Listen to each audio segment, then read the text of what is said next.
Good afternoon. I'm sorry for late start, but we have a lot of questions and we wanted to cover all of them, and there are a lot of things to announce. We start with a very good thing for us. Tomorrow we are celebrating our professional day, the Diplomatic Workers' Day. It has been established by the decree of the President on 23rd of October, and we speak about this every year. So it is good to maintain the tradition. So this day is associated with the earliest documentary mentioning of 1549 of the diplomatic chancellery, the first state institution in the history of our country in charge of foreign affairs. We have already told about the number of events with the leadership of the ministry, the addresses of Minister Lavrov to the workers of the ministries, other events in our foreign missions, and the multiple events dedicated to this day. You can follow these events on our website, the hashtags and Diplomats Day announcements. So we're going to inform you about all possible events. Also, tomorrow, Minister Lavrov is having negotiations with Elizabeth Truss, British Foreign Secretary, who will pay a working visit to Moscow. During the meeting, it is planned to discuss the state and prospects of Russian-British relations, exchange views on topical issues of international and regional agenda, with a focus on European security and the issue of elaboration of long-term legally binding security guarantees for our country. On February 15, Minister of Foreign Affairs of the Russian Federation, Sergei Lavrov, will hold a meeting with OSCE Chairman in Office, Minister of Foreign Affairs of Poland, Zbigniew Rau. The agenda of their talks includes a wide range of OSCE issues, the organization's work plan for 2022. Russia has consistently advocated increasing the effectiveness of the OSCE and reviving the spirit of Helsinki that was also includes restoring trust between participating states and a culture of seeking compromise.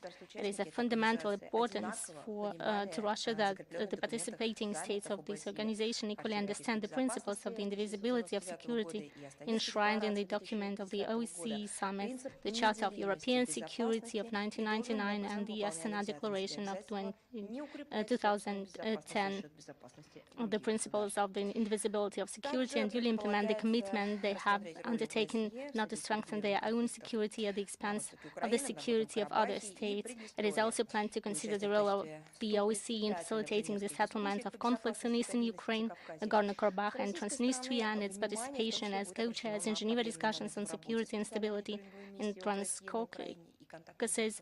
From the Russian side, attention will also be drawn to the problems in the work of the OSCE Special Monitoring Commission to Ukraine and the contact group in which representatives of Russia and OSCE assist the parties to the conflict, Kyiv, Donetsk and Lugansk, in implementing the Minsk package of measures. In addition, after a break of several years, there will be a discussion of a number of topical issues on the bilateral agenda. On other issues connected with the OSCE, I will inform you additionally. On February 16, Moscow will host the first Russian-Brazilian meeting in the 2+2 format with the participation of the Russian Foreign Minister Sergei Lavrov and Defense Minister Sergei Shoigu, and Brazilian Foreign Minister Carlos França and Defense Minister Walter Braga Neto.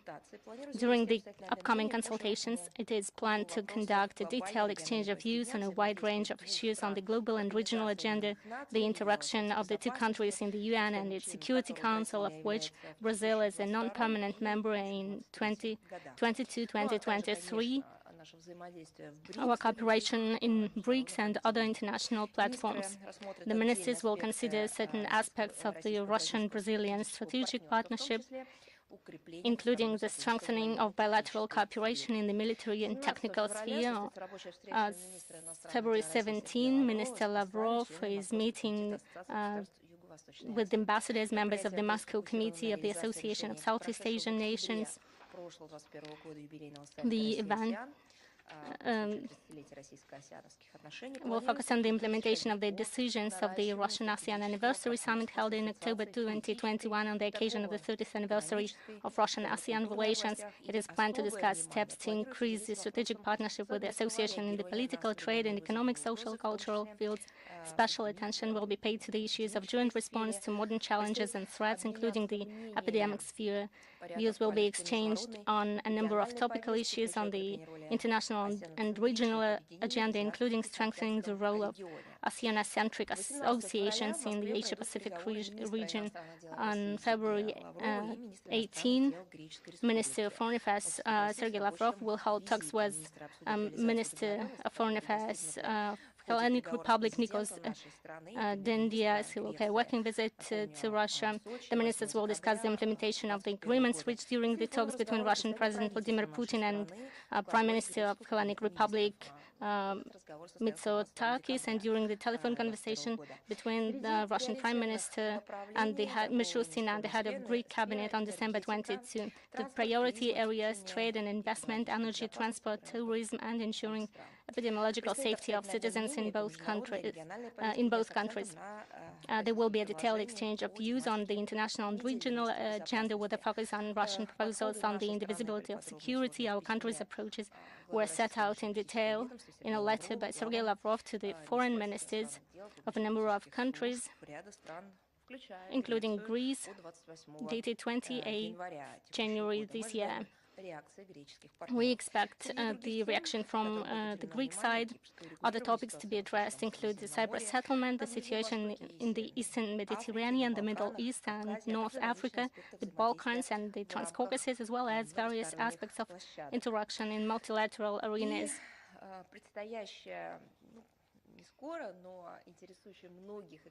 Another event, which is of interest for many political experts, is related to the discussion forum Valdai on February 21, the Valdai International Discussion Club. The conference of this forum will take place so it will be the 11th annual Middle East Conference entitled Russia and the Middle East Strategic Convergence and the Intertwining Interests. Sergei Lavrov will participate. Now we move on to international agenda. On February 14, the ceremony of opening of the cooperation of the Russian Federation and the Association of South Asian associations with the involvement of ministers and other people involved in these issues. The decision was taken on the Jubilee Summit that I have mentioned already, Russia-ASEAN, on the initiative of the Russian side. Russia, during this year, will organize a number of conferences, seminars, roundtables, and business dialogues on the issues of medicine, peaceful use of nuclear energy, environmental issues, and other aspects on promoting cooperation with ASEAN in high-tech spheres and scientific areas. The implementation of this very intensive program will allow not only strengthen the existing linkages, but to move the cooperation with ASEAN to a new level. The situation in Ukraine this week, February 12, marks exactly 7 years since Kiev, Donetsk, and Lugansk, with the mediation of Russia and the OC, and with the assistance of the Normandy format, signed the package of measures which became the only framework for resolving the internal Ukrainian crisis. After its approval, as you remember, the UN Security Council Resolution 2202, it became part of international law and it is binding. Let me remind you, 7 years ago, the parties to the conflict agreed to observe the ceasefire, withdraw their forces from the line of contact, grant Donbass a special status within Ukraine, and grant its inhabitants amnesty, carry out constitutional reform with an emphasis on decentralization, restore social and economic ties, and exchange of detainees.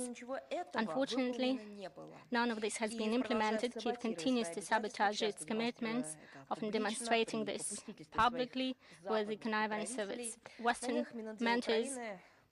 Recently, Minister of Foreign Affairs of Ukraine, Kuleba, made a number of loud statements. He stated that there will be no special status as presented by Russia, no veto power will be given, and he also said that dialogue with Donetsk and Lugansk is allegedly not provided by the Minsk agreements.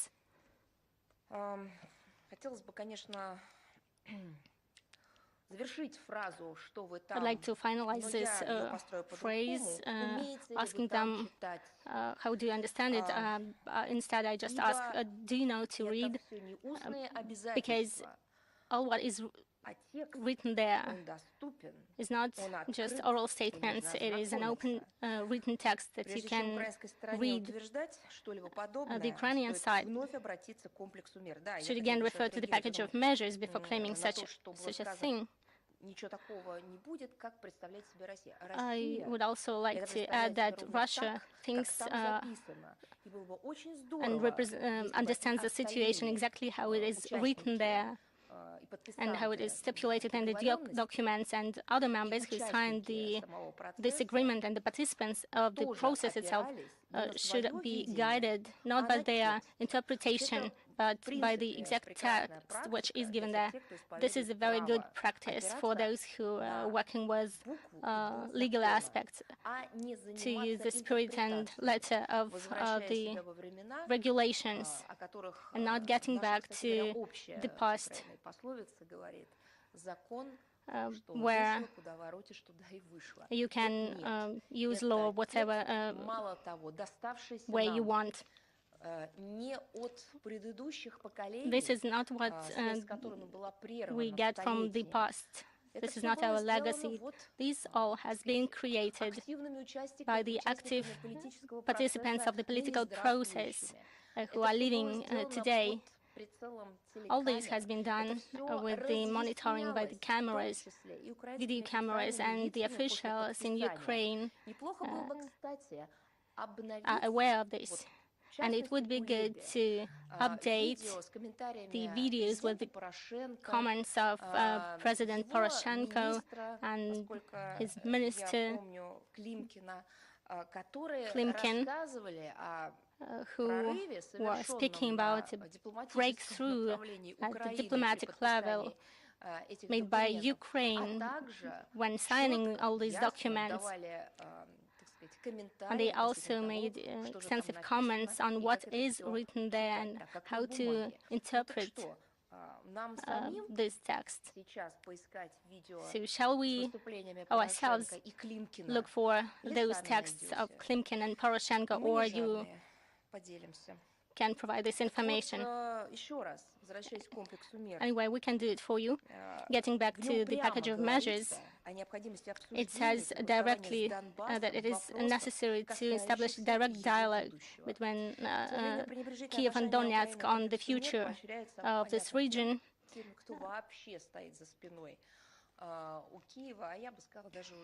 Unfortunately, Ukraine's neglect of the package of measures is being encouraged by its mentors.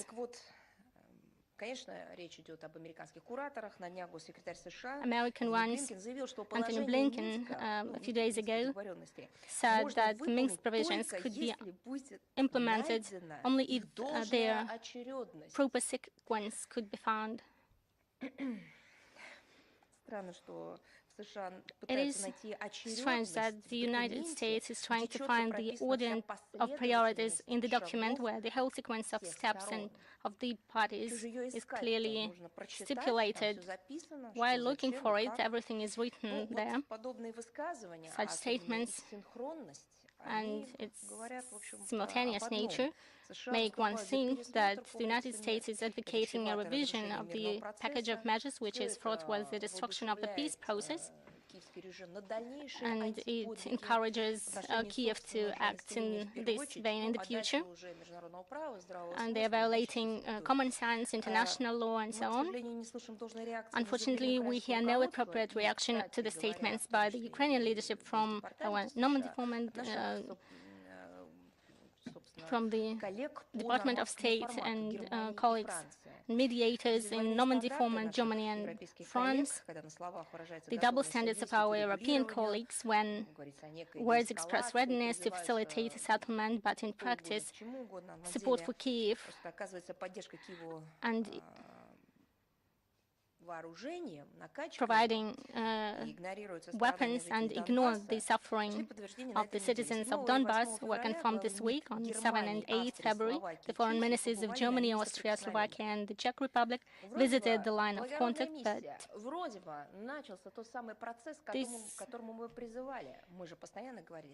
one could think that a noble process has been initiated because we repeated on numerous occasions that you should go yourselves and see the situations with your own eyes, because you provide your written documents how to act in the situation, and it would seem to be happening now. The Western diplomats are going to the contact line, but there is one problem, there is one nuance, because they visited only one side, which is under Kyiv's control. Why they decided not to move forward, despite the work of a large number of international experts in the region, including OSCE observers. Westerners are keeping their eyes closed on what is happening in Donbass and are avoiding visits to Donetsk and Lugansk. So once you are there, why not taking this opportunity and talking to people? Recently, I spoke with Western journalists and I asked them a question.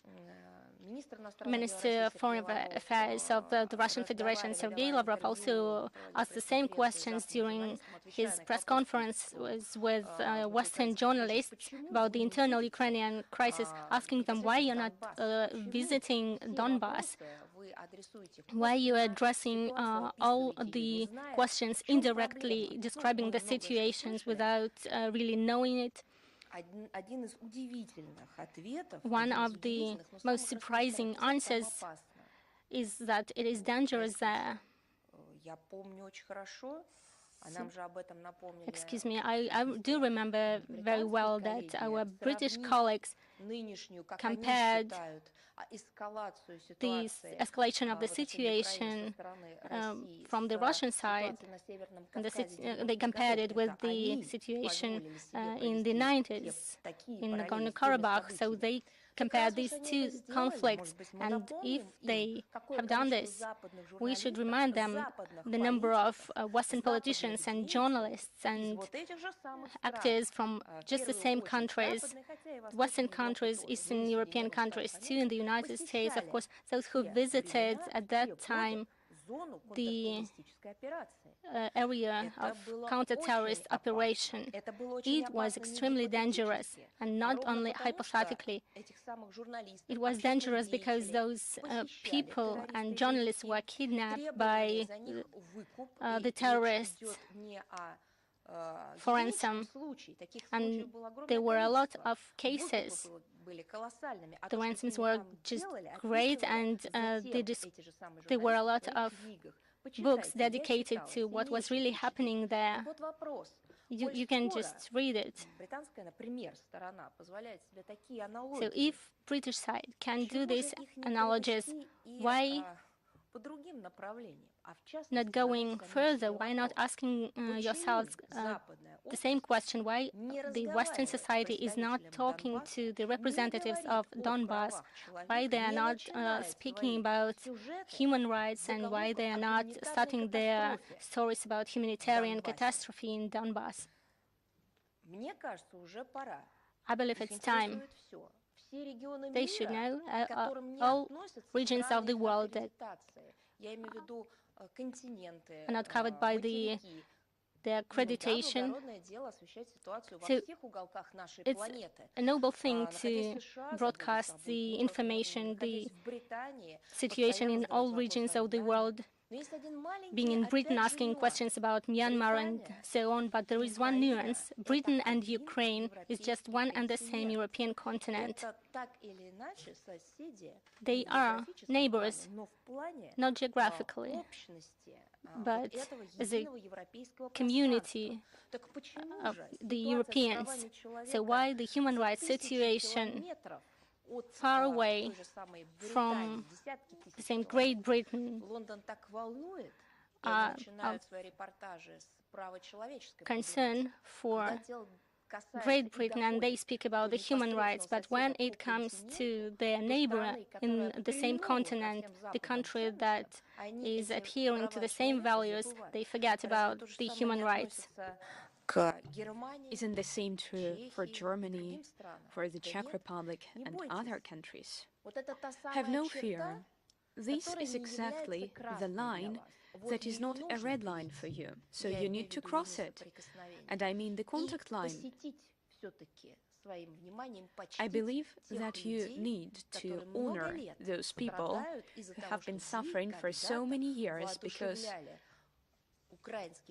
it was you who once inspired Ukrainian politicians to initiate this coup. Let us move on. The West is supplying arms and weaponry to Kiev. This week, Sweden and the Netherlands were added to the list of countries supporting Kiev's aggressive militaristic attitude. Well, they are voting for peace, so they are sending weapons. That's perfectly logical. Yesterday, large-scale command and staff exercises of the Ukrainian Armed Forces Blizzard 2022 began throughout Ukraine. I hope that this blizzard is not going to end in the same way as the story by Pushkin of the same name.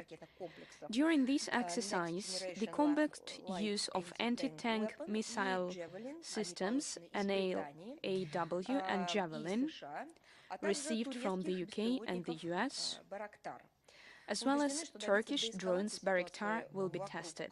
We are convinced that the situation around Ukraine that our Western partners talk about so much can be de-escalated quickly. To that end, they need to stop supplying Ukraine with weapons, recall Western military advisors and instructors, to stop joint exercises by the Ukrainian armed forces and NATO countries, and withdraw all the foreign weapons previously supplied to Kiev from the Ukrainian territory. And since it's a priority for the West, to start respecting Minsk agreements. Speaking of regional security, then it's necessary to return Kiev to its neutral, non-aligned status declared in the Declaration of Say Sovereignty of Ukraine of July the 16th, 1990. The need to implement this declaration was fixed in the Act of Declaration of Independence of Ukraine dated August the 24th, 1991. The current 1996 Constitution of Ukraine contains a provision that the Verkhovna Rada is guided by the above-mentioned act in its adoption. We call for an end to the artificial exacerbation of tensions around Ukraine and the adoption of practical steps aimed at de-escalating the situation and resolving the conflict on Donbas on the basis of package of measures, as there is no alternative to it. We trust that today's online meeting of the contact group and the upcoming contacts of the political advisors of the Normandy format countries, leaders, will lead to positive progress in the peaceful settlement of this internal Ukrainian conflict. There is another topic that actually made me delay the beginning of this briefing. It's simply unbelievable. Statement by the Ukrainian permanent representative at the United Nations. We often comment on remarks by this individual, but his statements made during the last 24 hours, I see that these materials are dated February the 8th. These statements make me wonder as to his I don't know, adequacy and professional qualities.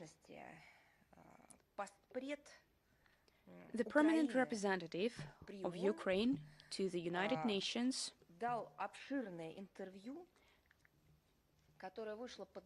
gave an interview titled "Russia falsifies its membership at the United Nations and the Security Council?"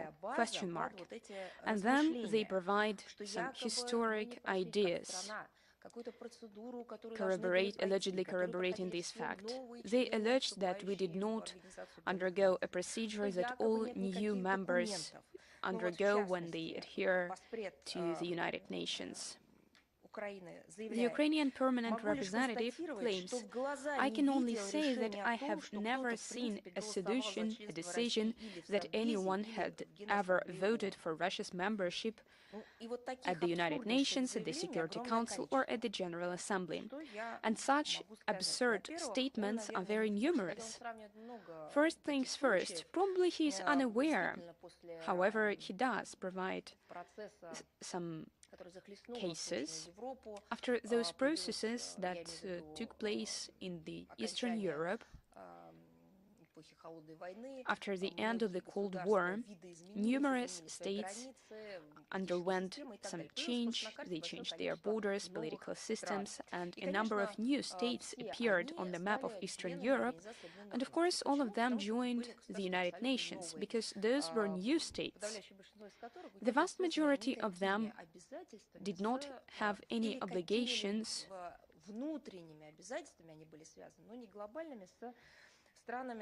of external nature. They did have some internal obligations, but there were no external ones. However, it has nothing to do with Russia.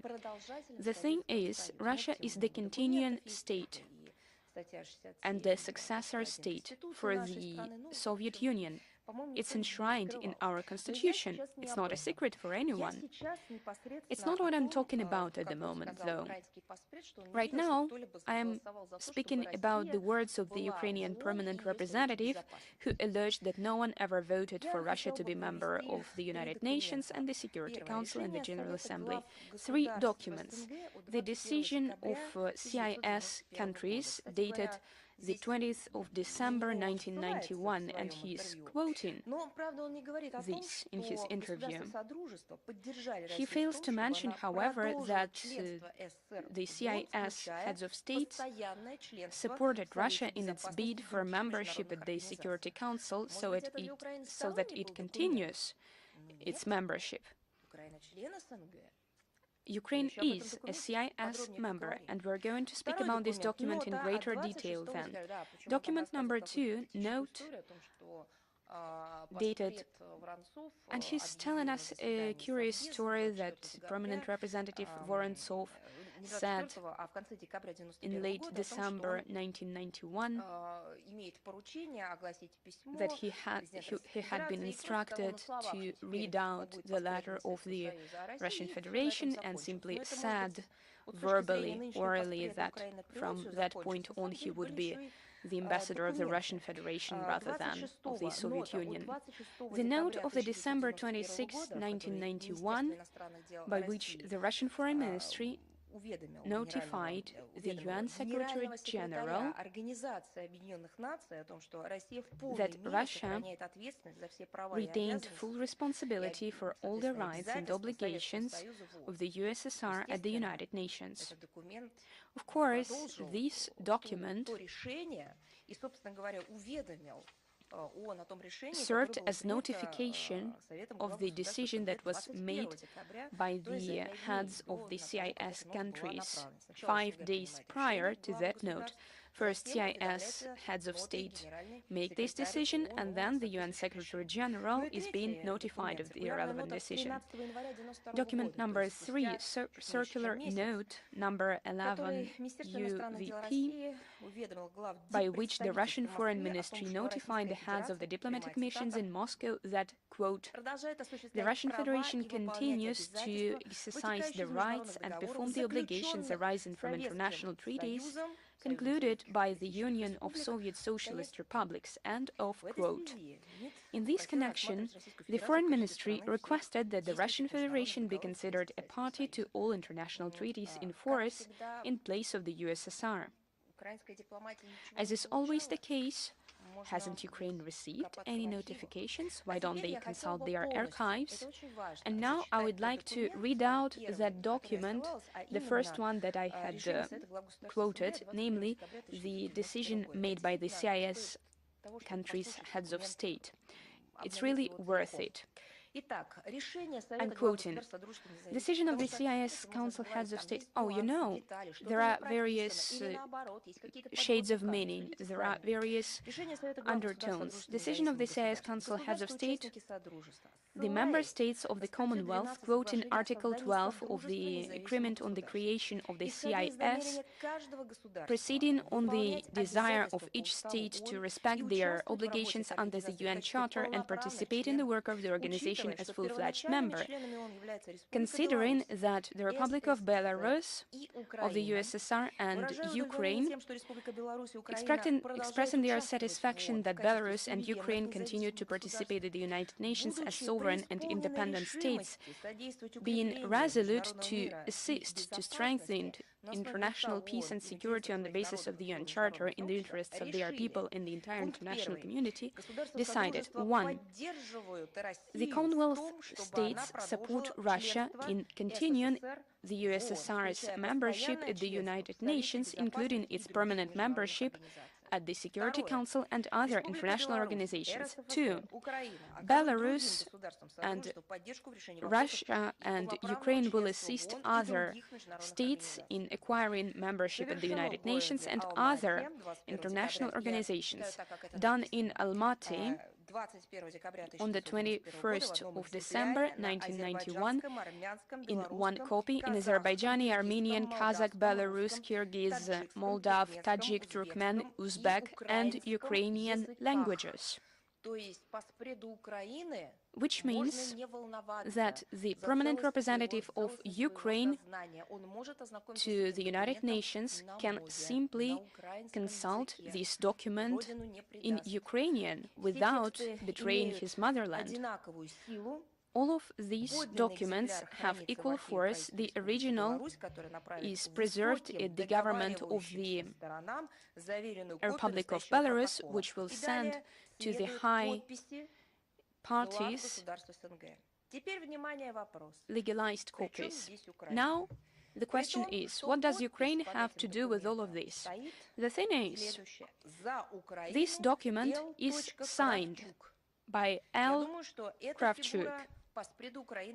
I believe that the permanent representative of Ukraine should be familiar with this name, as we are familiar with Ukraine's tendency to ignore their obligations. We have just spoken about this. It's the same style. First, you put your signature, and the next day you run around pretending that you had never heard about that, you had never read anything, and third, you do not feel yourself compelled to respect any obligations. That's an untruth. That's a lie. You need to respect your commitments that you have due to the signatures of people who did on behalf of your country. I promise, either today or tomorrow, we will publish an additional material about the legal grounds of our country being at the United Nations and its Security Council. We will provide links to all relevant international instruments so that no permanent representative of Ukraine ever dares lie. Moving on to other topics, as you probably know, between 2021 and 2023, Russia is chairing the Arctic Council. As of today, 32 events within the Council have been held out of the 100 that had been planned. These events have to do with Russia's priorities in high latitudes, increasing welfare of the region's population, including the North's indigenous peoples, protecting environment, stimulating social and economic development, strengthening the Council and its role as a key international mechanism for management of polar regions. Our recurring priority is ensuring responsible management for the Arctic sustainable development, which provides for collective leadership of the Council member states in polar regions. As part of the social bloc, there have been a number of events, including the conference on attracting human resources to the Arctic, a roundtable on children of Arctic, the Forum of Young Leaders, as well as the first volunteering expedition to the tundra, Explore Yamal. The opportunities to develop environmental cooperation in high latitudes and introducing green technologies have been discussed at the Conference on Arctic Coast Bioremediation, the Conference on the Arctic Green Energy, and exercise on protecting the Arctic territories from possible emergencies. The Arctic's role as a key factor in increasing the welfare of inhabitants of the high latitudes has become topic of the Third Northern Sustainable Development Forum, which discuss the issues of digitalization of the intellectual properties of indigenous peoples for their knowledge, culture, and languages. Salakard hosted the first plenary session of the Arctic Council. 8 member states have sent their delegations, 6 permanent members from indigenous peoples of the Arctic, all working bodies of the Council, and 30 states and organizations who are observers. Aside from the Arctic Council's current and new projects, it also focused on cooperation between Arctic regions, increasing interaction between groups of young people, as well as searching for new ways to combat forest fires and the pandemic's influence on the healthcare of indigenous people. The next plenary session will be held in May in Arkhangelsk. For the first time, the Council provides for a broad cultural program which will draw people's attention to the region's unique traditions and tourist potential. The Arctic Tereberka Film Festival, the 5th Arctic International Festival Golden Raven, the Taste of the Arctic Gastronomic Festival, the Barents Bird Cultural Festival. The outcomes of these events and relevant news are published on the Russian chairmanship's accounts on social media. Between the 11th and the 13th of April in St. Petersburg, the new International Arctic Forum, Arctic Territory of Dialogue, will be held.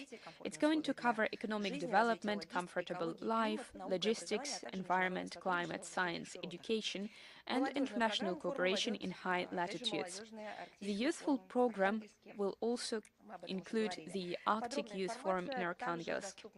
More information is available at the forum's website. The link will be provided in the text in the transcript of the briefing. And now we have a number of issues that have to do with the freedom of speech, defending the media, and so on. On the 8th of February, we celebrated the International Day of Safe Internet, which was established in 2004. It was done to draw the attention to the need to use the most recent digital technologies in a secure way among children and young people. Since 2008, it has been celebrated in Russia. This date coincides with the yearly annual Week of Secure Runet, which is supported by Russia's Popular Front. Its central core event is the International Digital Security Forum. We welcome various events held under the aegis of the forum that aim to increase the population's digital literacy, enabling them to counter threats arising from the digital space. Regrettably, the number of such threats increases with every passing year. Today, the public chamber account at least 22 types of such threats that might have very serious social consequences.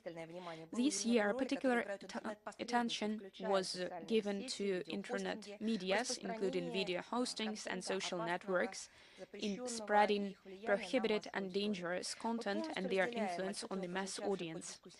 We share the opinion on the need for IT operators, monopolists, and internet giants to accept their responsibility for what is going on at their platforms.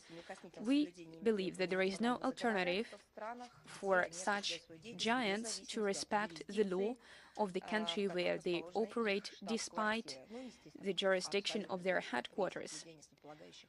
And of course, they also have to respect the founding principles of the freedom of speech. Need I even mention that? Well, perhaps I need to. We are also convinced that one can only give an efficient response to current threats and challenges if we join efforts with all the states.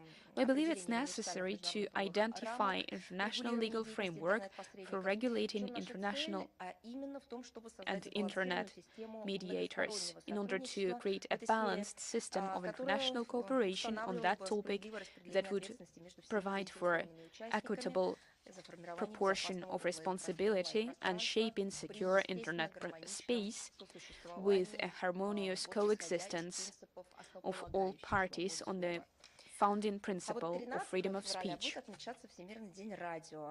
On February 13, the Day of Radio is going to be celebrated as proclaimed by UNESCO and coincides with the first broadcast in 2006 of the UN radio. This year,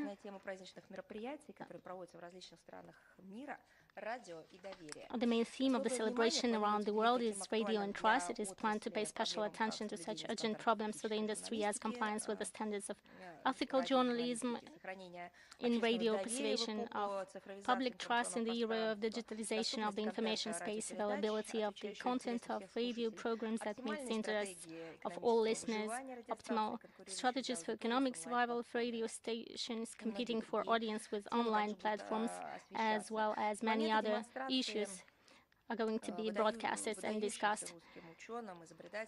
Since the outstanding Russian scientist and inventor Alexander Stepanovich Popov in 1895 demonstrated the world's first device for indicating rapid fluctuations in atmospheric electricity, which is radio receiver. This means transmitting information at a distance has become an integral part of our daily life. It's an indispensable attribute today. This field faces many of the same challenges as traditional print journalism. Among them is the need to adapt to new technological realities, to stimulate audience interest in its programs, and to meet high standards of quality journalism, fight against disinformation, and to comply with all the criteria and regulations that are also changing and developing due to the developments of new technological opportunities. Increased demands, especially in the current period of info-pandemic, and fakes are made on verification and cross-checking of information. After all, the powerful effects that radio can have on the masses has long been known. It is enough to recall the panic that gripped hundreds of thousands of unprepared listeners of the radio program War of the Worlds by Wells back in 1938, who believed that the Earth had really been attacked by Martians. This is an old example, but a very urgent one, corresponding to the reality. And this is, we see how the false information could change the lives of hundreds of thousands and even millions of people.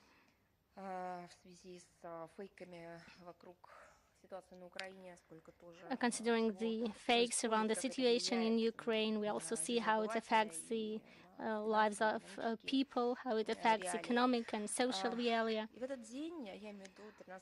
On this day, on February 13, we can see that it's important to recall that, unfortunately, radio broadcasters, as well as other media and media professionals, are often the targets of pressure and restrictions by the authorities of some states, seeking to establish strict control over information space and to silence unwanted voices.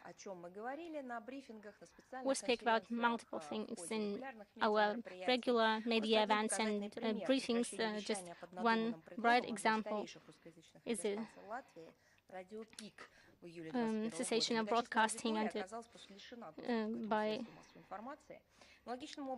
Latvians of the oldest Russian language radio station, Radio Peak. The current leadership of Ukraine is pursuing similar information policy toward Russia, and Russian language media, including radio operators, decided that the regional broadcasting volume in the Ukrainian language must be at least 90%.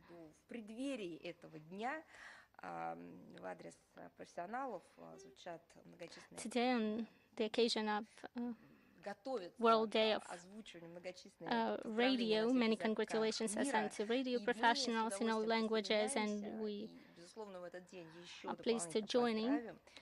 And we are also going to congratulate the professionals once again, and it was important to speak today not only about the diplomatic worker day, but it was also important to mention this very important day. Another issue I'd like to touch upon is the situation with the OEC. This was the topic I announced in the beginning in relation to the meeting with the Polish foreign minister. So one would say that this is a surprising thing, but I do not think so, considering the reaction on the events that shows the depriving the rights and freedoms of journalists, and so we see the outrageous situation that is happening there. We speak a lot about these issues. We would prefer different topics, but we have to mention these.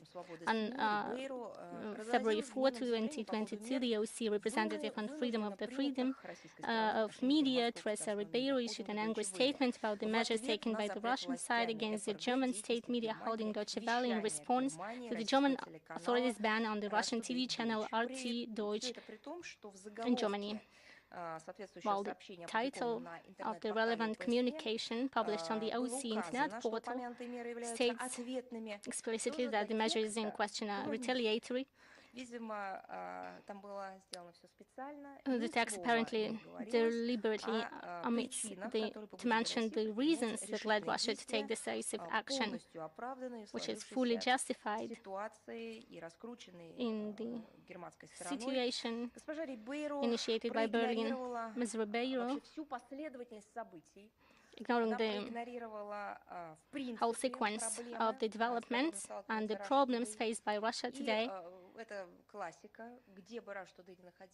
And this is a usual thing wherever RT Deutsch is, Ribeiro is in different place. She says nothing, she explains nothing, but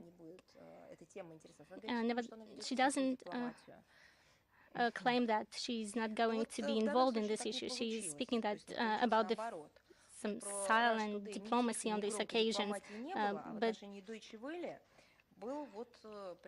anyway, we noticed that there was a full statement about Russia today.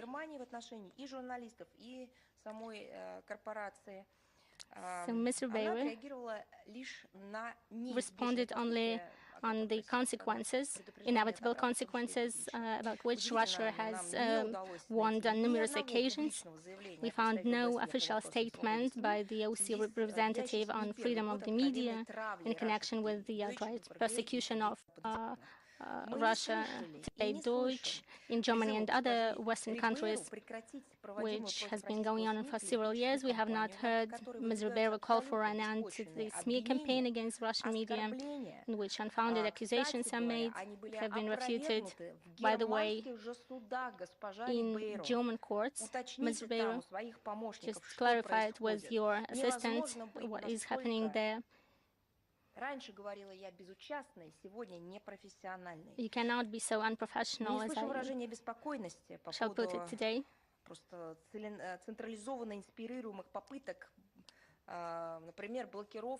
So we see that there are multiple attempts to block the banking services of Russia Today Deutsch, and the German government is also opposing to licensing the channel in European Union countries.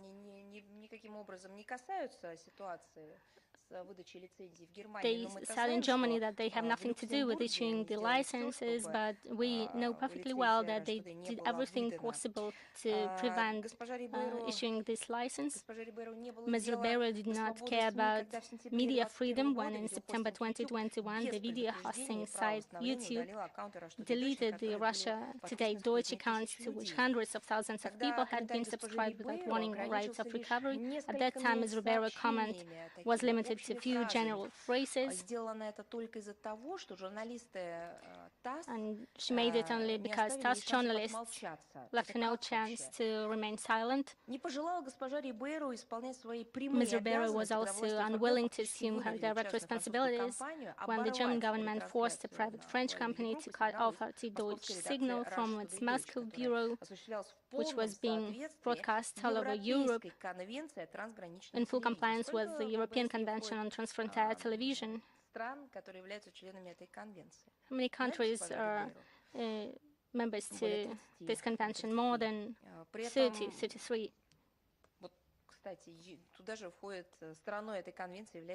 Germany is also a party to this convention. Ms. Ribeiro also saw nothing wrong or restricting media freedom in the ruling of the German Commission on Licensing and Supervision of the 2nd February 2022 to completely ban RT Deutsch in Germany, including linear broadcasts on both television networks and the internet. Finally, Ms. Ribeiro pretended to be unaware of the countless public and private warnings from the Russian side that if the harassment of RT Deutsch in Germany did not stop by politicians, German officials and so on, Moscow in this case would be forced to take drastic but purely retaliatory measures. The OC representative on freedom of the media has not made a single attempt to act as a credible international mediator and encourage Berlin to find a constructive solution to a problem it has created. The artificial obstacles that Russia Today began to experience in Germany even before its launch are the result of the actions of the German authorities which directly violate freedom of speech and the media.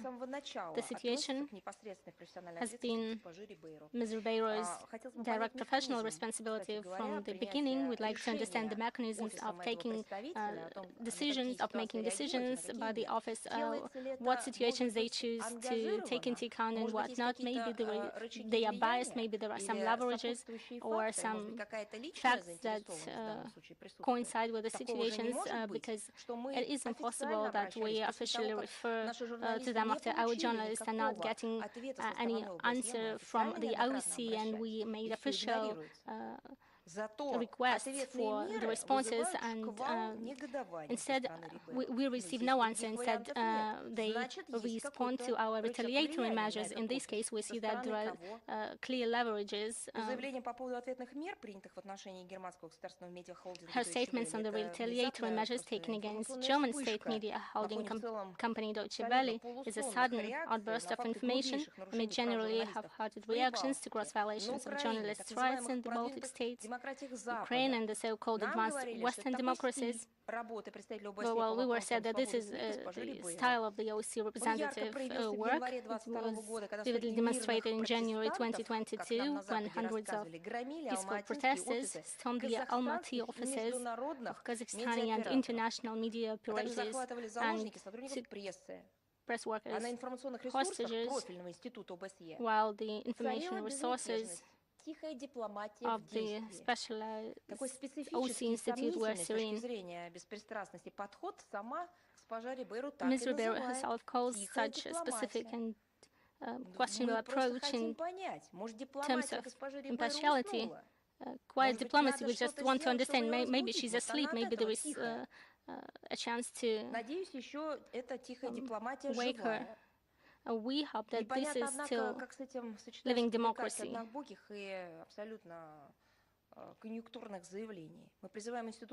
We call on the OC Institute for Freedom of the Media to take an honest broker's position. I'm not sure that broker is the best term here. A manager, a good manager working in this organization to control the situation. So there is a clear mandate to be implemented. You have to take efforts to resolve the situation around the ban for broadcasting. You have to help to resolve the situation. By the way, I would understand if the silent diplomacy would mean certain negotiating process. But it has nothing to do with that. We receive no answers. There is a statement made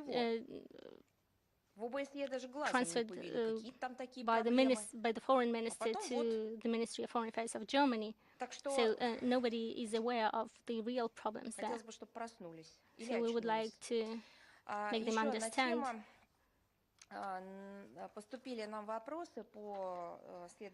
Next topic.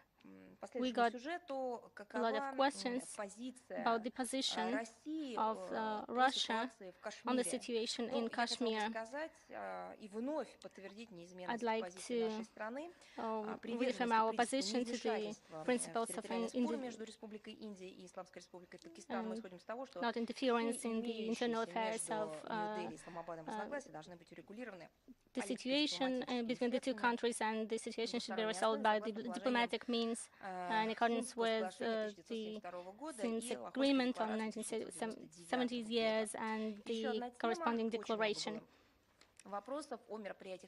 There was a lot of question about the events on the Northern Territory days. The events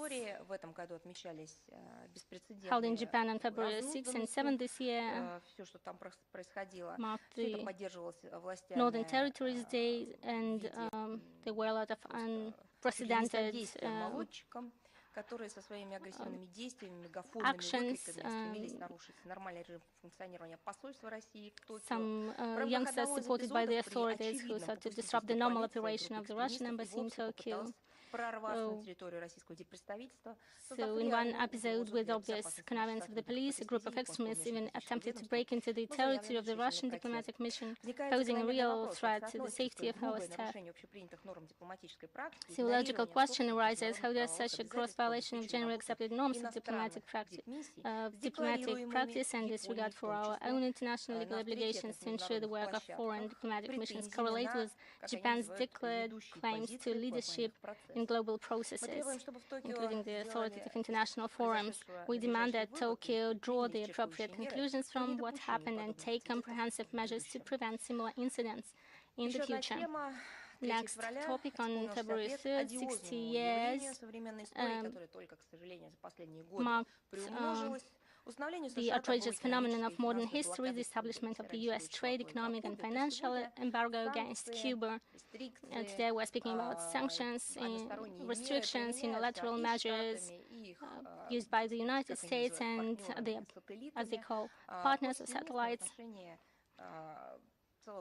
against the whole number of countries. Speaking about Cuba, so it's like 60 years they're living in these conditions. The great global power, one of the main pillars of the world order, settled the score with a small state because it wished to free itself from the colonial grip of its northern neighbor and embark on its own path of development. It's a revenge.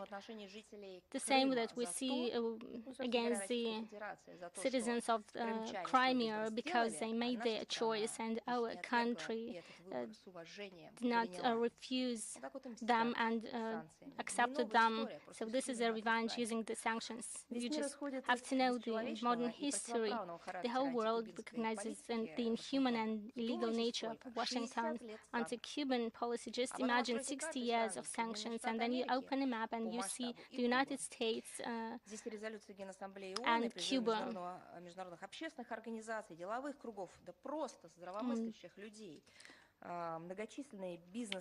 The UN General Assembly resolutions, appeals of international public organizations, business circles, just sensible people and numerous business calculations of the damage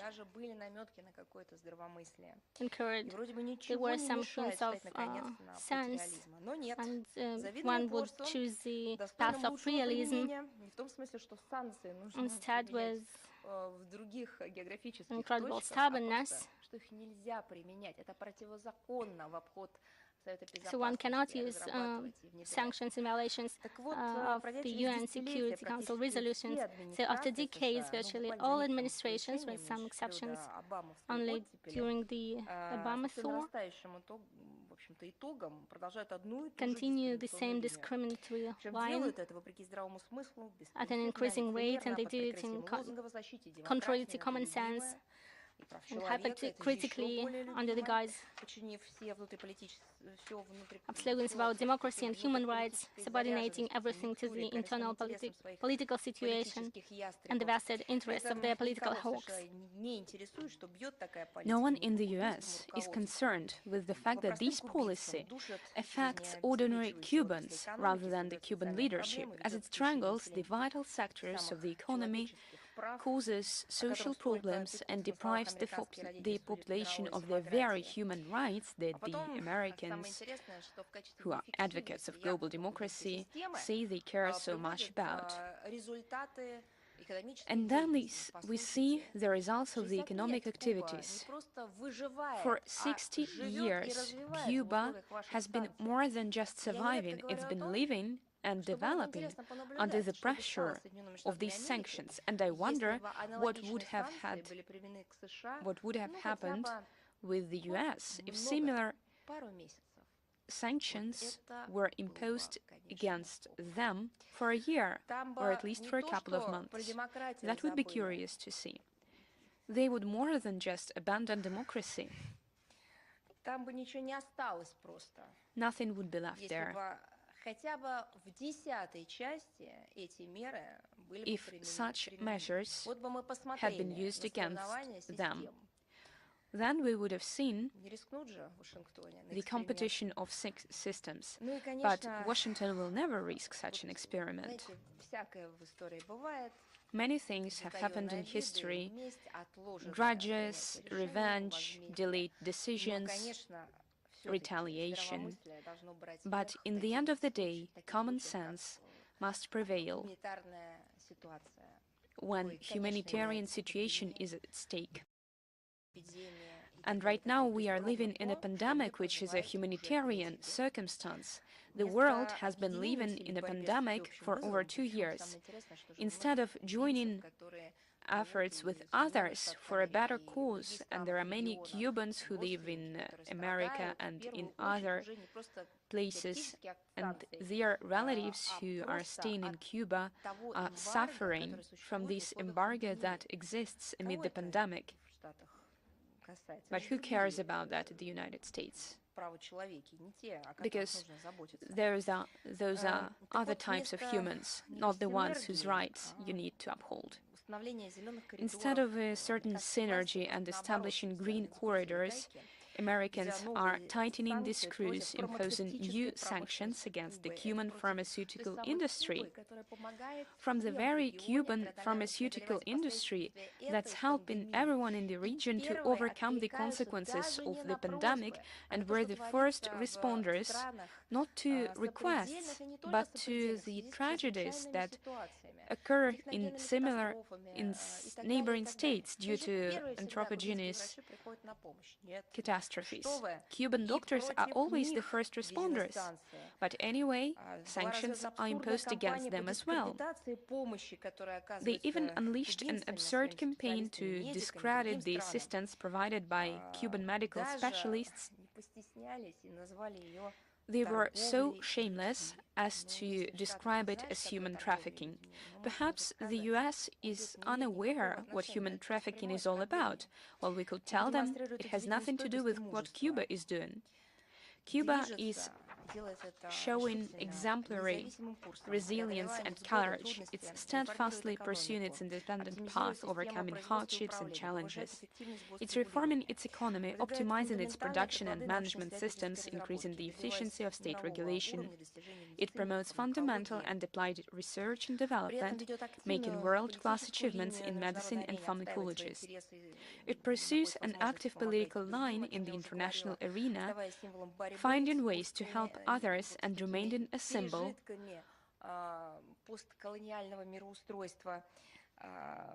of the developing world's struggle for freedom against this post-colonial world order. The 60-year-long history of the anti-Cuban embargo is the story of the selfless feat of the Cuban people and the clearest expression of national identity, pride, and dignity, which has been passed down through generations with honor. We pay tribute to the great fortitude of our Cuban friends. We wish them much strength, much patience, and to find an opportunity to resolve these challenges and problems that we are all currently facing. Your cause is just, therefore the victory shall be yours. I would like to recall once again the words of Fidel Castro. The embargo must be firmly opposed because it is the main obstacle to our development. It's not only a ban on trade with Cuba, but also a symbol of the pressure that the US puts on the entire world. Two more topics that have to do with the Second World War and historic memory. We feel compelled to draw attention to a new case of desecration of Soviet war gravesites in Poland, the act of vandalism at the cemetery of Soviet soldiers in Rawicz, Wielkopolska Voivodeship, where more than 1,500 Soviet soldiers who died in its battles for the city and its environs are buried. It's cynical. Unidentified individuals ripped a marble plate with the names of the dead from the base of the monument right on the eve of the 77th anniversary of the liberation of the city by the Red Army. It's not the first act of vandalism at this memorial site. In June 2021, the monument was spray-painted with graffiti. The perpetrators were never found, and the case was dropped. It is clear that as long as the Polish authorities deliberately condone such actions, the acts of desecration of memorials in Poland will continue to multiply. It is simply a blow against Warsaw's reputation. Once again, we call on the local authorities in Rawicz to respond adequately to the acts of vandalism, which occur with outrageous frequency, and we demand to punish the culprits and prevent this from happening again. The city administration promises to carry out restoration work on the cemetery, but perpetrators need to be identified. They need to be punished. It's not us who has to be making such statements. The Polish people should not look down and look away in shame. The perpetrators simply need to be found, and that is it. We will definitely follow up on this. February the 13th marks the anniversary of the liberation of Budapest, the capital of Hungary, from German troops by the Red Army in 1945. The purpose of this operation was the withdrawal of Germany's last ally from World War II. On May 13, 1944, a joint statement was issued by the governments of the USSR, the UK and the US, calling upon the authorities of Hungary, Romania, Bulgaria and Finland to withdraw from the war and cease their pernicious cooperation with Germany so as to minimize their own losses and contribute to the victory of the Allies.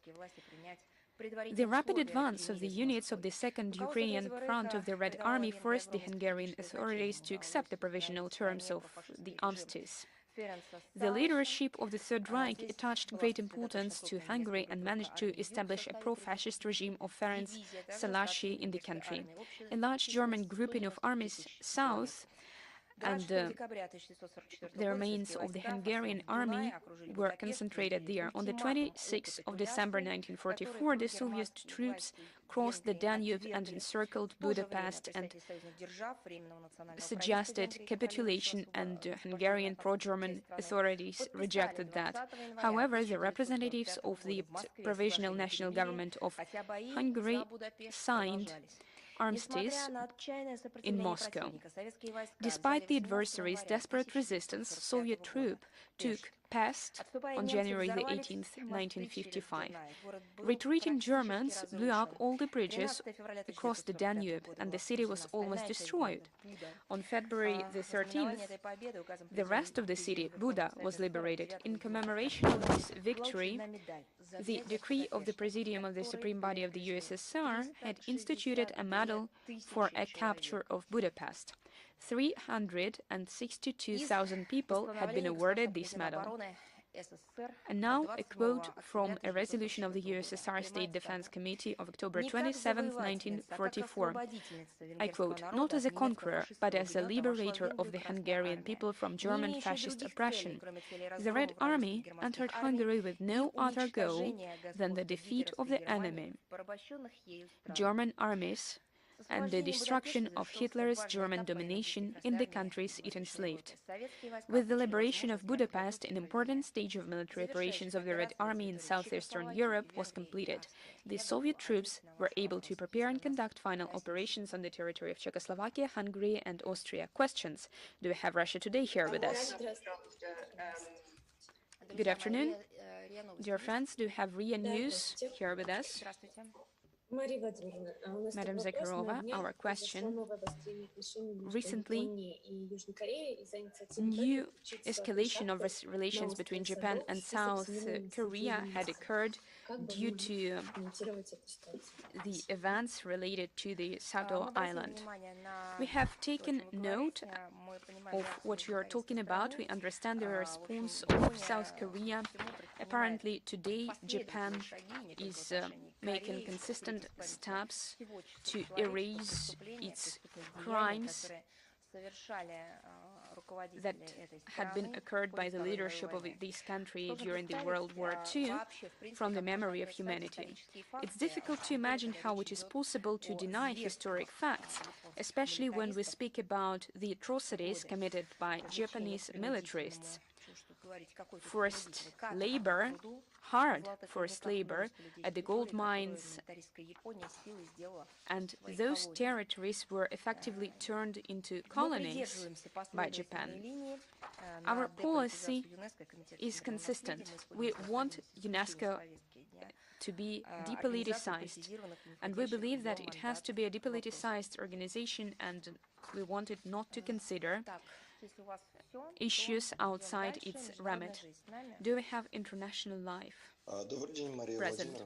Good afternoon. I have just one question. How would you comment on the possible partnership of the EU and the United States aiming at ensuring Europe's energy security, announced by the head of the European Commission, Ursula von der Leyen. It's bad when someone heads an international structure uniting sovereign, independent states, actors, operators, and acts in the interest of their own country, as if they were acting in their national capacity. It's a more interesting case, however. A much more interesting one. Right now we have someone who represents a union of the largest country and promotes the interests of more than just their own country. However, it promotes the interests of a country which is not even in the continent, which is not part of that union. It is the case of Ursula von der Leyen. The intensification of contacts between the US and the EU in energy leads us to believe that certain political circles in Brussels are ready to outsource its energy security to Washington in addition to its military security. And it's not just EU security, it's also complete security of certain other European states. They give no thought whatsoever to their national security interests. I'm not even speaking about the country's peoples. I'm not speaking about ordinary citizens. No one cares. People like Ursula von der Leyen have already decided everything in their stand. Although, on second thoughts, it wasn't her who made those decisions.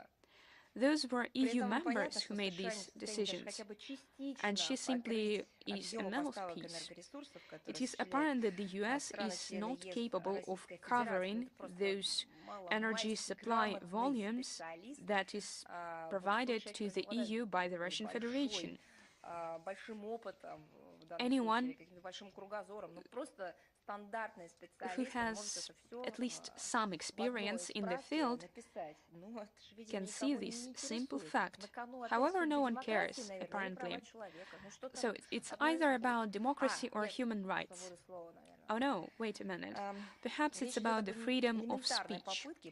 Right now we see simple attempts to hijack the current political environments created by the Americans, to use unscrupulous methods and occupy a part of the EU energy market, which would be an advantageous deal for the US, but hardly so for the EU, and gain more leverage over the EU's energy policy. They also probably want to demonstrate their aggressive attitude towards Russia. It's not about caring for the EU's energy security. Who is going to be in charge of the EU and Europe in general? It is apparent, it's obvious. It's our country, because it has been doing so for a few decades in an honest and good manner. For over 50 years of cooperation in energy, neither the USSR nor Russia has never failed. Their European partners have always respected their contracts and have deserved their good reputation of reliable energy suppliers. And we continue to do this even now, despite all those offensive statements against us, despite all those threats that we hear, despite all this blackmail, despite these endless accusations. When we are accused of something we have not done, we continue to work in an efficient and mutually beneficial manner. Once again, we are trying to explain to our partners, you are approaching a dangerous line when you listen to the siren call of the Americans promising you some energy projects. We are doing this despite the Western hysteria around Nord Stream 2 and attempts to artificially link energy cooperation with geopolitics, despite other actors creating geopolitical circumstances that would enable them to attack the energy contracts between Russia and European countries. Well, you can see it all with your own eyes. Why should I be telling you all of this? Perhaps I could advise our Western partners that pretend to be adepts of free trade to be guided by market laws, not when it serves to their benefit. Well, they say demand begets supply, and it's indecent to change the rules of implementation of large infrastructure projects. It's also not constructive to do so. The politicization of this sphere and bringing ideological standoff to this sphere by Brussels and a number of EU capitals has nothing to do with the ideology. There was ideological difference in the times of the Cold War. There was a battle of the systems, there was a competition. And despite all of that, Russian energy resources reached European customers anyway, without any disruption. Europeans need to use their own brains when they do their thinking. They need to live in the reality rather than in fantasies, and they need to care about ensuring energy security of their countries. And they also need to consider both historic experience and the current reality. It will make it easier, I assure you. Do you have any further questions? Thank you. That is all. All right, shall we move on? Do you have India Today here with us? Hi, is that me for India Today? Yeah. This is Geeta Mohan from India Today. Thank you for the opportunity. I just wanted to know what is the kind of engagement that Russia is really looking at with various countries, including those for whom the Nord Stream 2 gas pipeline is important, to ensure that this crisis does not escalate into conflict. Also, with regards to civilians living in border towns, their families, both sides, on both sides of the border, Russia and Ukraine, are countries really, and is Russia really factoring in the human cost in an eventuality of a conflict situation? Ну, вы знаете, я понимаю, что, наверное, для очень многих журналистов, которые не были вовлечены во всю эту историю, I understand that for the journalists who were not involved in the whole situation around Ukraine, and they started to follow the developments just a few months ago. I just want to mention that there has been a long history before for this conflict, and when speaking about the feelings of people living in the border area between Ukraine and Russia, they have been living in this situation and these conditions for many years, not just 1 year or two. And the conflict in its current phase has been developing since 2014. Moreover, it is necessary to understand that when the events started in connection with the internal Ukrainian crisis in 2014, the regions near the Ukrainian border were those that hosted a wave of the refugees coming to our country. India should understand, what does this mean? More than 1 million people came to our country. Taking into account that the number of the population is not similar in Russia with India, this great amount of people came with the beginning of the crisis. Part of them stayed in Russia. They received documents, passports. Others stayed temporarily, and they either went back or moved on to the other countries. But for us, the situation has started not today or yesterday or a month ago. It hasn't started with the statements made in the Western media describing mainly non-existing situation. For us, the story has been lasting for more than 7 years. It includes the issues of the refugees, the migration issues, and during all this time we're speaking about the humanitarian assistance, both from the citizens in the areas near the border with Ukraine that is sent to Donbass, or from other regions. So even from Moscow, which is rather far from the border area with Ukraine, even in Moscow there are special points to collect humanitarian assistance for the population in Donbass, both money, medicine, books. And apart from this assistance from the population, this assistance is of an official nature. There are non-official, non-governmental organizations that are involved. There are business communities that are also very active in this area. So humanitarian assistance comes in different forms and manifestations.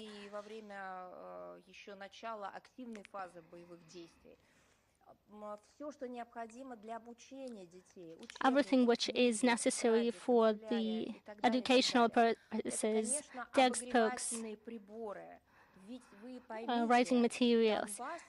So just you should understand there is a blockade of Donbass, literally, and there is one part which is divided from the Ukrainian territory, and it is divided by the Ukrainians themselves. So there is no way for the Donbass people to get any assistance or social payments, because people to get these payments have to cross the contact line. Even diplomats of the international organizations are wearing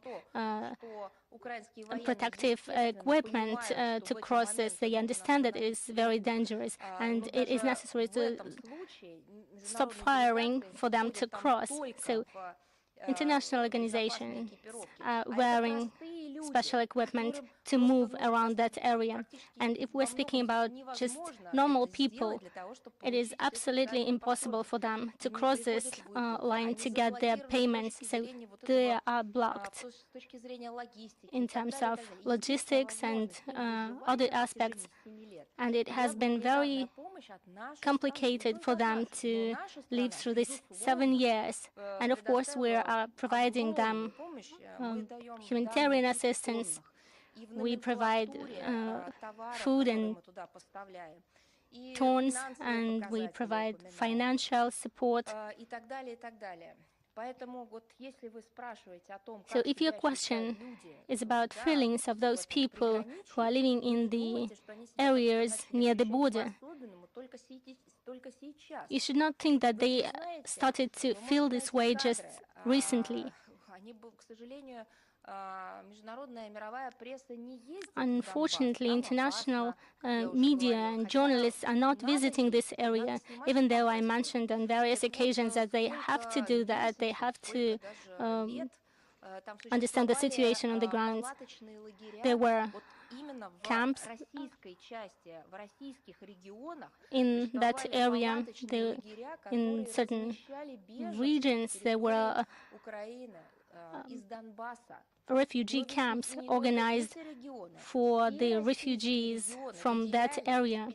And all Russian regions were allocating certain quotas for the people in schools, for work, for people coming from Donbass.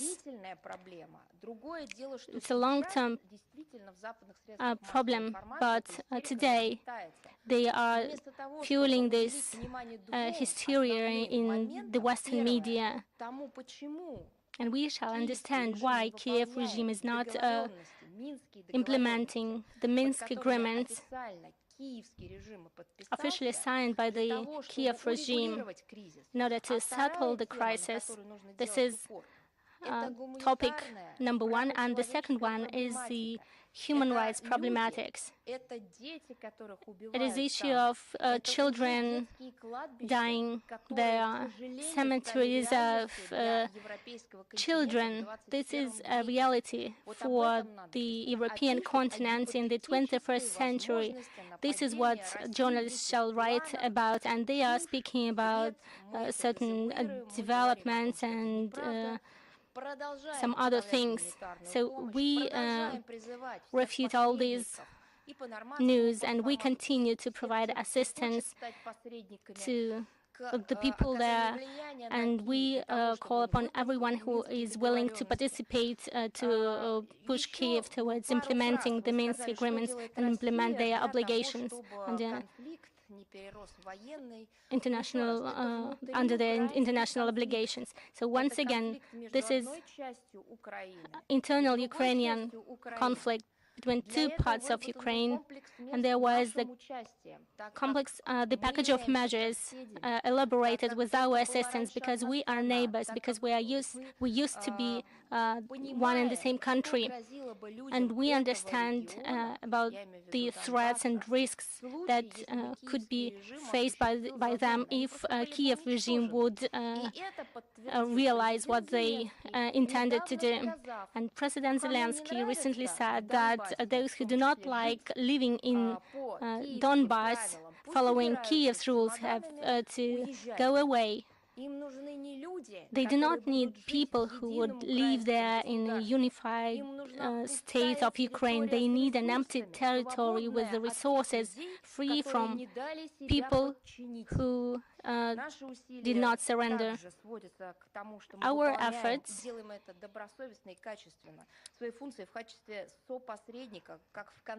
are those of a mediator. We did with the assistance of the OEC as mediators in the contact group. We helped to establish dialogue between Kiev and Donetsk and Lugansk. We work with Paris and Berlin. We're trying to observe the implementation of Minsk agreements, and we speak about this on various occasions. So I tried to answer your question, and I'd be pleased to provide you additional information if you have more questions, and we are going to do this on a regular basis. Now I'd like to draw your attention to one important thing. Just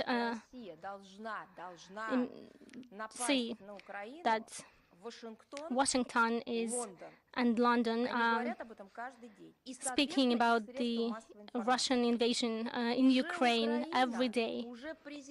Even Ukraine, the president of Ukraine, Minister of Foreign Affairs of the country, the Secretary of National Security Agency, and Kuleba and Danilov and Zelensky, respectively, they made various statements asking the community in the West to stop developing the hysteria around this issue.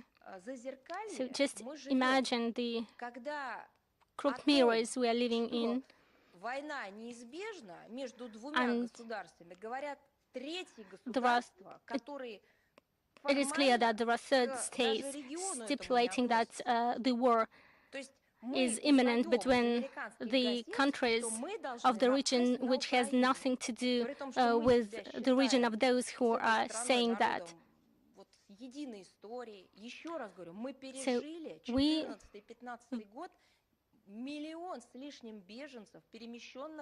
have been facing all the developments of this conflict. There were a lot of people involved in 2014, 2015.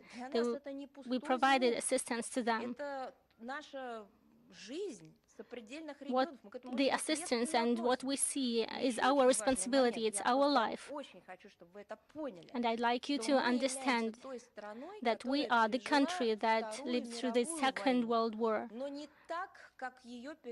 But we our experience is different from that of the United States, because there were no fascist intrusion on their territory. There were fascist troops, fascist army on occupying the greater part of our country. They destroyed the whole areas, the whole regions. People were almost enslaved. There were destructions of the cities. A lot of women, children, civilians killed. We lost tens of millions of people. This state of the world is invaluable for us. We want to preserve it. And when they say that we are aggressive towards the country where people, citizens of Ukraine, are remembering the same history that we lived. So how can we think even about certain aggression against them or military activities against those people? This is just an absurd. But this is not the first time we are becoming victims of this absurdity. At the beginning of the 2000s, the Western media was making everyone believe that Saddam Hussein has the weapon of mass destruction. They repeated it on a daily basis. There were the developments of stories and hysteria around these issues. Journalists were speaking only about this, and as a result, it became clear that it was the pretext of the United States to attack Iran, and the propaganda was developed in the media for exactly this reason. And then we remember the false evidences trumped up later to the UN Security Council. Everything against Iraq in the beginning of this century was very similar to the situation that is happening today with respect to Ukraine. The United States of America should also understand this.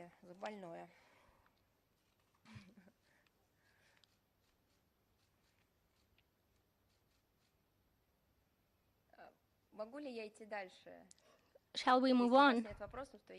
If you do not have any more questions, I move on to the next.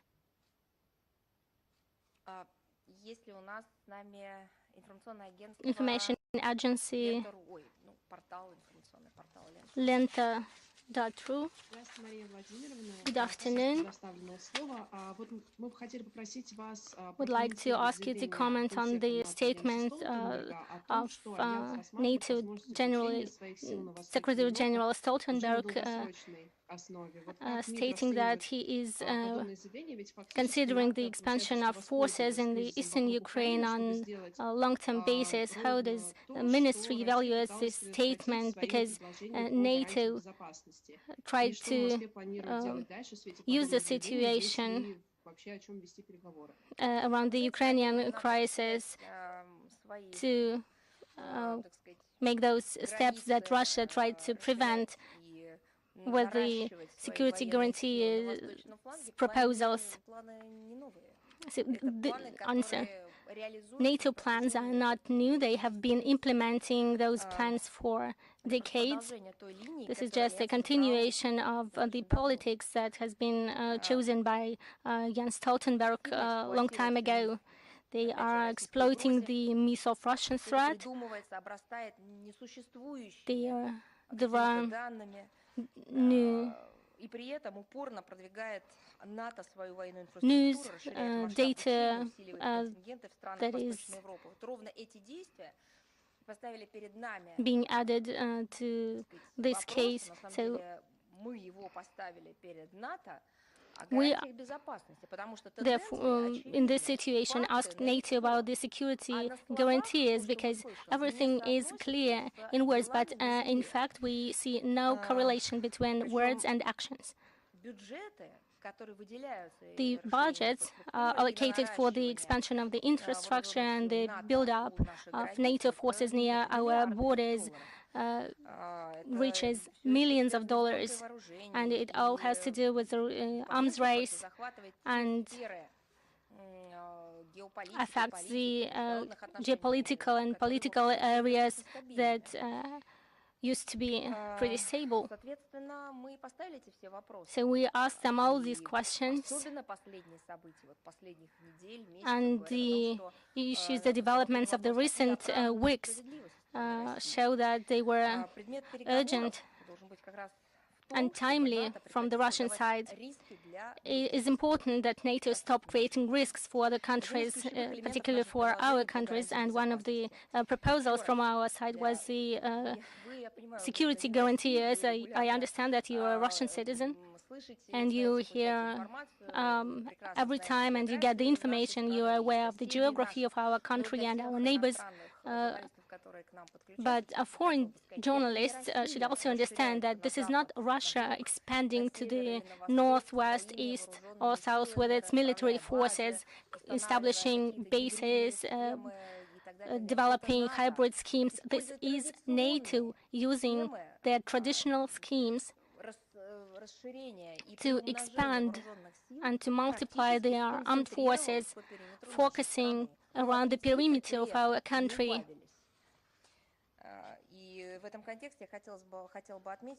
In this regard, I'd like to mention that creating those plans, NATO should remember about the provisions of the acts,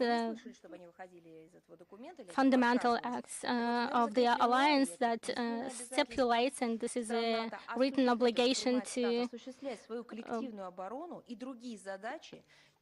conduct its collective security through providing of integration and potential of expanding their forces, not through the use of and occupation of the nearby areas. What are the ways how we can interpret this? There is only one conclusion that can be used, not by deployment of weapons on the territory of the new member countries. So if we are not moving beyond the Act of 1997, we see that this is a very clear instrument to deter military developments in Europe.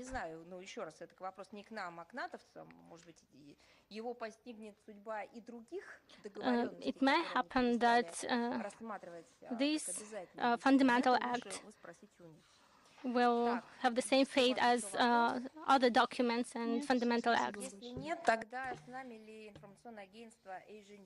Is Asia News here with us?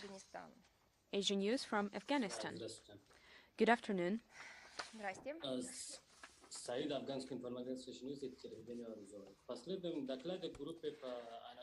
In the latest report of the Group on Analytics Support and Monitoring of the UN Security Council Sanctions of the United Nations, we have seen outcomes on terrorist groups in Afghanistan stepping up their activity. Does Russia share this position? Answer.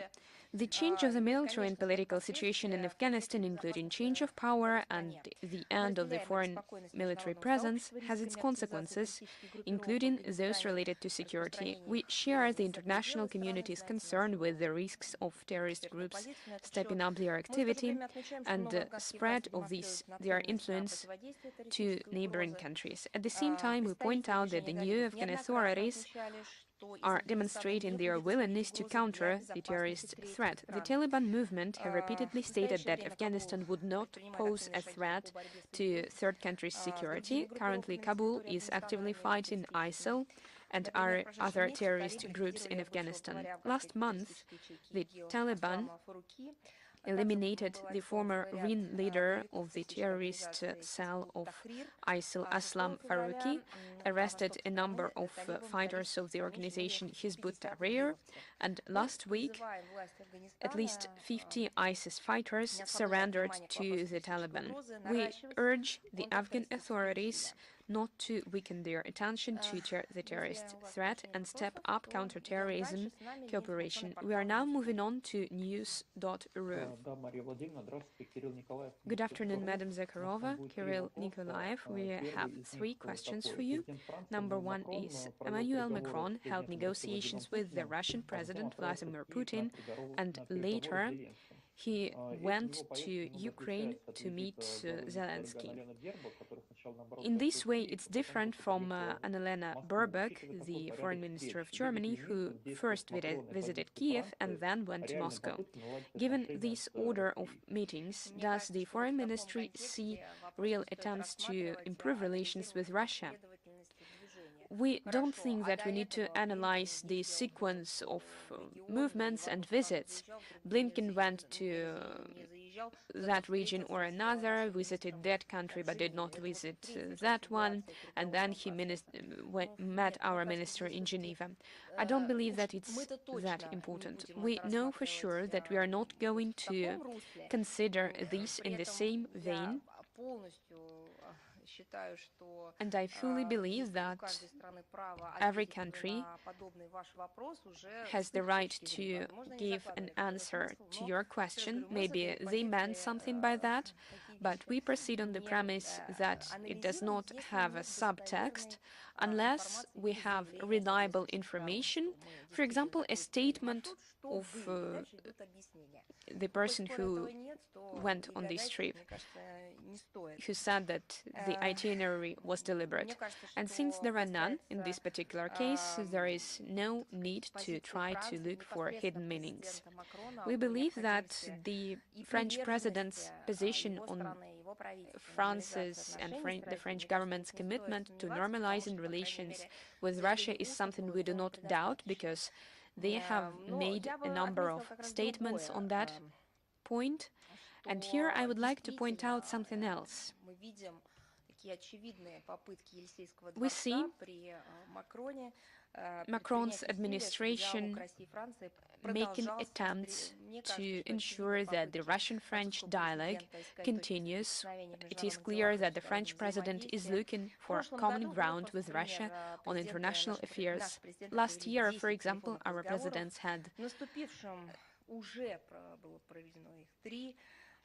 9 phone conversations. This year there have been 3 of them, and they resulted in the French president's visit to Moscow. It is symbolic. It's telling that the visit coincided with the 7th of February, the 30th anniversary of the signing of the founding treaty between Russia and France, which document become a strong foundation for partnership and cooperation between our 2 countries for the benefit of our peoples. Of course, there are profound differences in the evaluation of various international problems, including the relations between Russia and the collective West, and ways to overcome the existing crisis. In some ways, there is common ground, but we disagree on some other points.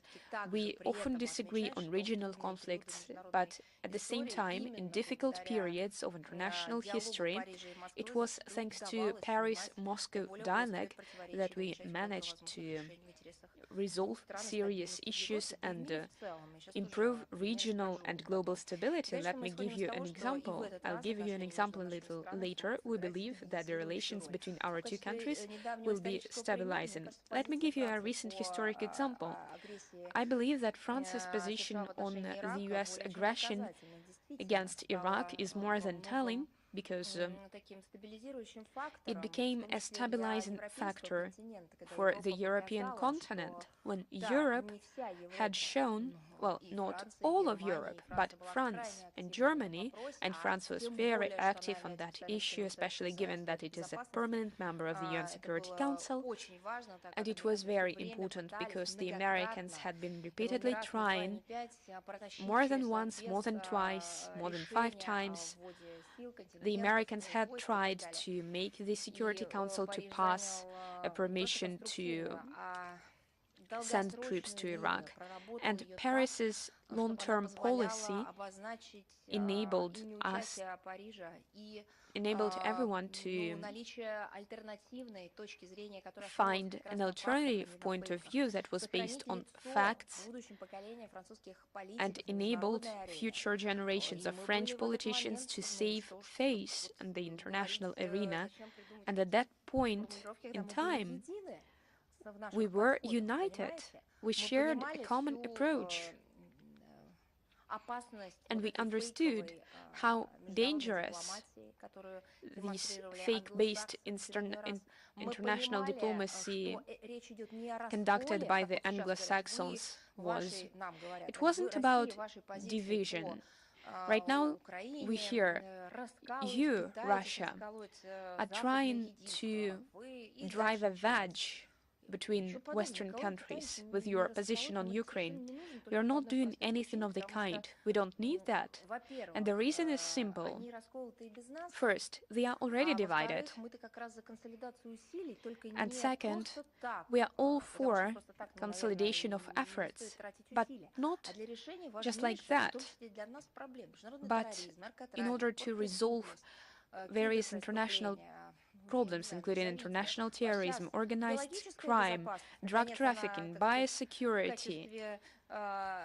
Finally, unfortunately, we see the issue of biosecurity. Everyone in the world is living in this reality. This is what we want to be united about. And we see that the collective West is already divided on very numerous principled matters. And there have been examples when we saw this, when we did this. Back in the day, Moscow and Paris held views that were not against the United States, and it is very important. We hear a lot that Moscow is against this country, Washington is against that country. Let's consider that situation. Moscow, Paris, Berlin, and numerous other countries were not against Washington, were not against the United States, were not against the American people. They were against a very specific decision that was illegitimate, based on false facts, and that was dangerous for the fate of the country, of the region, and the world at large. Because those illegitimate actions provoked chaos in Iraq, provoked the exacerbation of the terrorist activities, it brought about the appearance of the ISIS. It also fed regional crisis during the Arab Spring, and then the world was facing a new kind of evil over a much larger scale. It was a wonderful example of cooperation. Those plans were not thwarted back in the day, unfortunately, but we managed to show the world that we can keep our common sense. My second question